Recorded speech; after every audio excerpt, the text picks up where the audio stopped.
राष्ट्र सर्वप्रथम राष्ट्र सर्वप्रथम राष्ट्र सर्वप्रथम राष्ट्र सर्वप्रथम। हरियाणा में बाढ़ की स्थिति को लेकर सीएम मनोहर लाल खट्टर ने प्रेस वार्ता को संबोधित किया।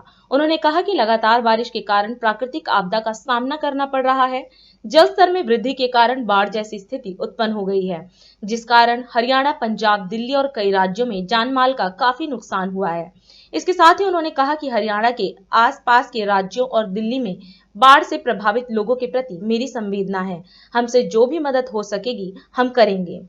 ये जो प्राकृतिक आपदा पिछले एक सप्ताह जिसका हम देख रहे हैं, बहुत सा कुप्रभाव ये पड़ा, तो अचानक ही पानी की वृद्धि हुई।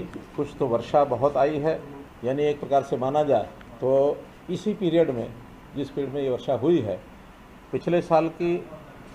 पिछले सालों की रादर एवरेज वो 145 mm के आसपास रही है, लेकिन इस साल ये 245-250 mm के आसपास हुई, यानी मोर देन 180%। तो ये अधिक वर्षा होने के कारण से। दूसरा, हमारे प्रांत में तो फिर भी कंट्रोलेबल था मामला, लेकिन पहाड़ी राज्यों में और ज़्यादा इस वर्षा ने तांडव किया और कई वहाँ पर पानी के कारण से भूस्खलन भी हुआ, कई गाड़ियाँ बह गई, कई लोगों की मृत्यु हो गई, मकान गिर गए।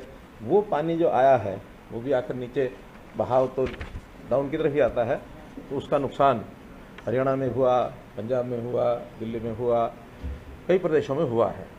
अब किसी भी प्रदेश में नुकसान होता है तो वास्तव में मानवता के नाते हमको एक दुख, कष्ट तो खूब होता है।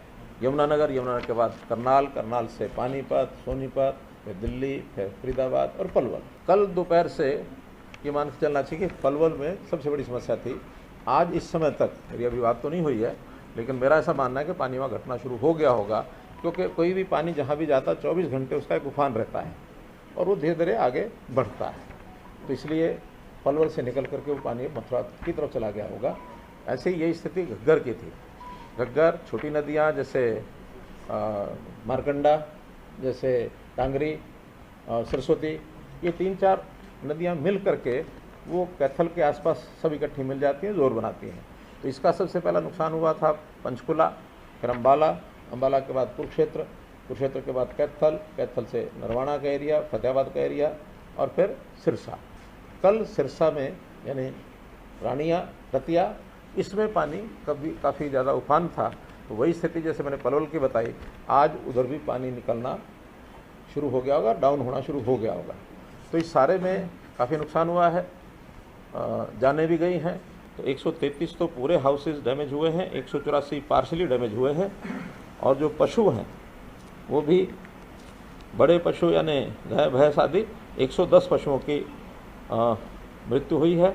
और पोल्ट्री यानी जो हमारे पोल्ट्री फार्म उस एरिया में आ गए, वो भी लगभग 20,000 ऐसी पोल्ट्री का भी नुकसान हुआ है।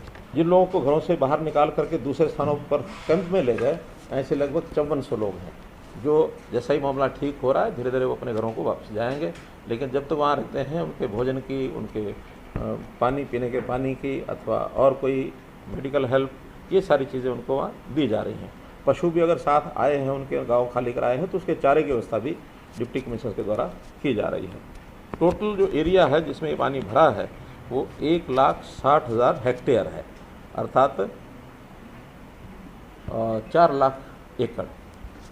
अब इसमें सारे में लॉस होगा ऐसा तो मैं नहीं कह सकता, क्योंकि अभी कुछ ज़मीनें खाली थी, कुछ अभी जीरी की बुआई चल रही थी, पौध लग रही थी, और अभी समय ऐसा है कि पानी अगर उतर जाता है तो जहाँ पानी 6 इंच 8 इंच रहेगा तो जीरी की रुपाई दोबारा भी हो जाएगी। हम सबके साथ मानवतावादी होने के नाते, चाहे वो हिमाचल प्रदेश है, चाहे वो पंजाब है, उत्तर प्रदेश है, उत्तराखंड है, दिल्ली है, आसपास के जितने प्रदेश हैं, हम पड़ोसी होने के नाते हमारा दायित्व बनता है। हमारी किसी को चिंता हो ना हो हमें नहीं पता, लेकिन हम सबकी चिंता करेंगे और कहीं भी मानवता के नाते हमारा कोई ध्यान में आएगा, कोई विषय सौंपा जाएगा, हम जरूर उनकी मदद करेंगे। राष्ट्र सर्वप्रथम राष्ट्र सर्वप्रथम राष्ट्र सर्वप्रथम राष्ट्र सर्वप्रथम।